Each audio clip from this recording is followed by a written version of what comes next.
Let's talk about the relative strengths of acids and bases, because most people realize, even if you haven't really put thought into it, just kind of intuitively, you know that not all acids and bases are as strong as others.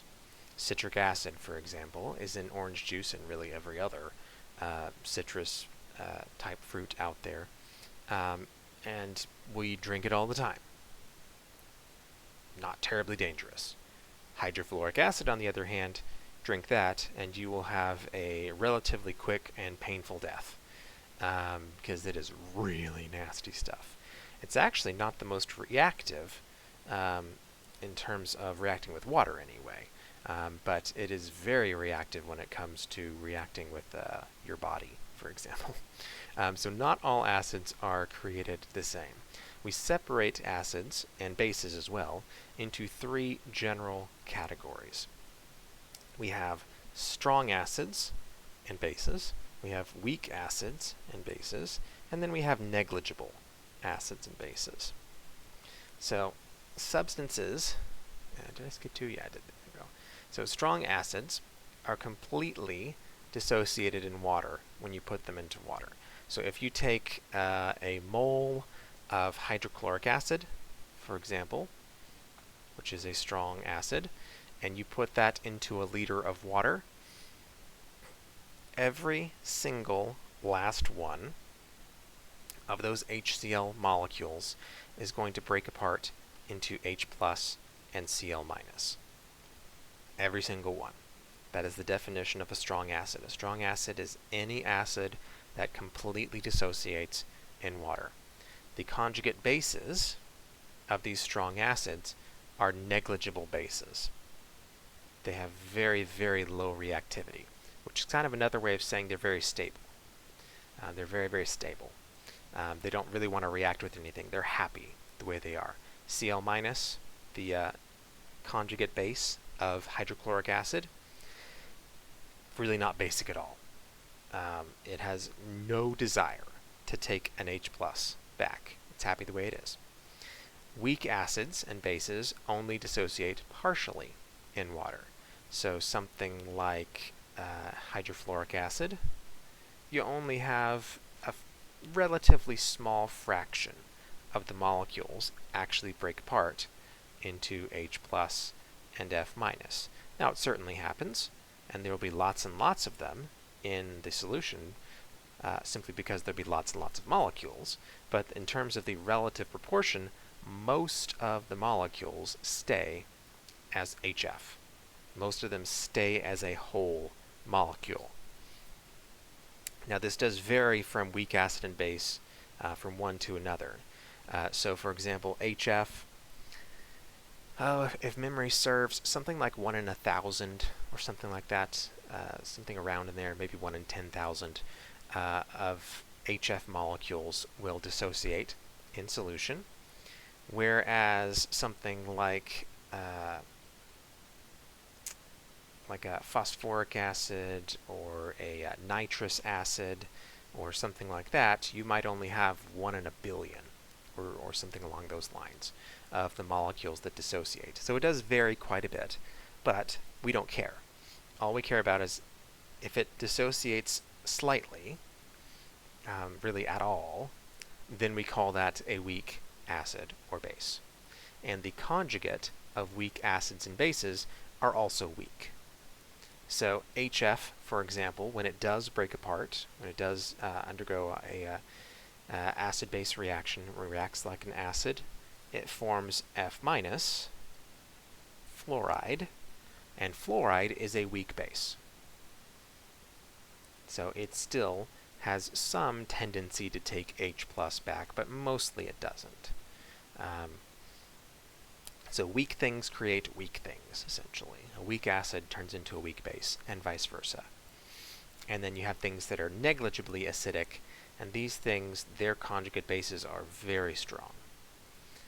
So here we have CH3 minus. You give that thing any opportunity to grab a hydrogen from something, and it's going to rip that hydrogen off of it. It is very basic. It will find a hydrogen anywhere it can. but its conjugate acid here, the acid side here, ammonia, or sorry, not ammonia, methane, that we talked about in the previous video, it's not acidic at all. It has no desire to give up one of its hydrogens. Okay, so kind of jumped ahead of myself there because they're just talking about the negligibly acidic molecules. They don't dissociate, but if you force them to dissociate, their conjugate bases are really strong. They want to go back to being that negligible acid. So like I said, strong acids, when you put them in water, they completely dissociate. So when we're looking at a strong acid or base, while technically speaking there is an equilibrium there, it is so far to the right. There's so few molecules that stay as HCl, for example. It's practically zero. And so we just say it's not in equilibrium at all. Like there's, even if you did have a couple molecules make it back to being a reactant, they just immediately go back and react to produce the product again.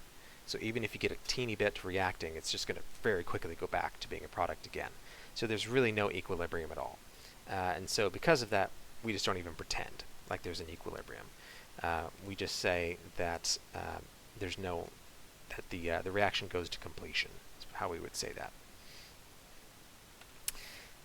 Weak acids and bases, on the other hand, do have equilibriums built up.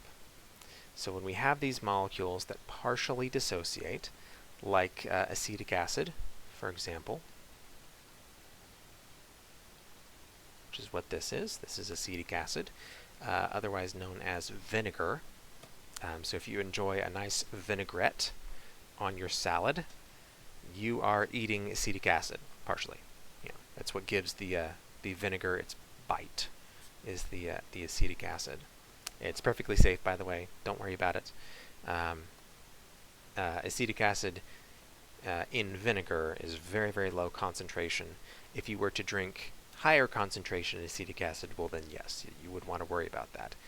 Very, very concentrated acetic acid is called glacial acetic acid. Don't ask me why. I don't know. Be an interesting thing to look up. I just never have. But glacial acetic acid, very concentrated acetic acid, is just as dangerous as any strong acid. But like I said, in a vinaigrette, it is very dilute. There's very small amounts of it. Just enough to give it that bitter bite that people like with their salad. So anyway, enough about salad. Salad, ew, gross, right? Yeah. So anyway, acetic acid, when it reacts with water, it forms acetate. The acetate ion. Now, like I said, acetic acid is a weak acid. What that means is that only a few of these are actually going to dissociate, or going to react with water to break apart into acetate and H3O+.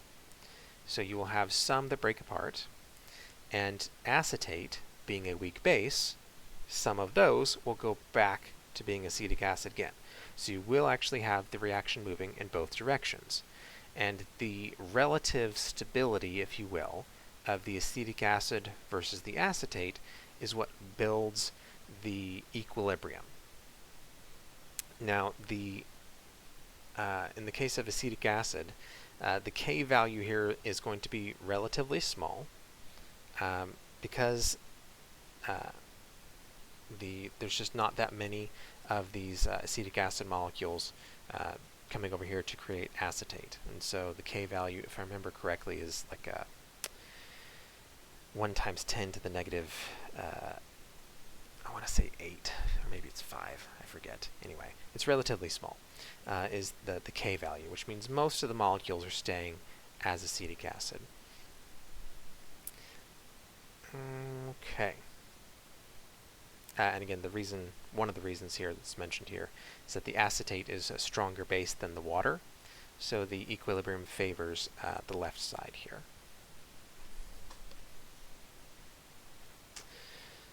But like I said, there's lots of these weak bases, and they all have their own unique equilibrium constant for this equilibrium between the weak acid and the weak base. And we'll talk a lot more about this later on. But I just wanted to show you real quickly here a few different weak acids that we will be looking at throughout the rest of this chapter. And we'll come back to this Ka a little bit later on. And actually, I think this is a good place to stop this video, because I'd like to give the discussion of water its own video here. So we'll call it there for now.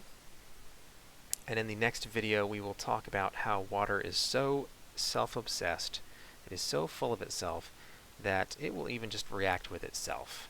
It doesn't need anything else to react with. It'll just find another water molecule and react with that. So we'll talk about that in the next video.